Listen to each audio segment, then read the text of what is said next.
గిన్నె పెట్టేసుకోవాలి.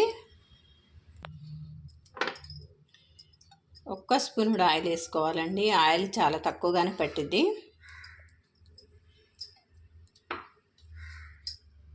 సన్నగా తరిగి పెట్టుకున్న వెల్లుల్లిపాయలు వేసేసుకోవాలి. వెల్లుల్లిపాయలు అనేవి కొంచెం ఎక్కువగానే తీసుకోవాలండి.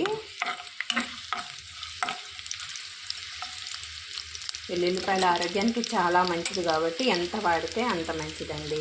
కొద్దిగా ఎక్కువగానే ఈ కూరకి తీసుకుంటే చాలా టేస్ట్ ఉండిద్ది. ఇందులోనికి ఒక 1/2 టేబుల్ స్పూను మినప్పప్పు, 1/2 టేబుల్ స్పూను పచ్చెనగపప్పు వేసుకొని మంచిగా వేయించుకోవాలి.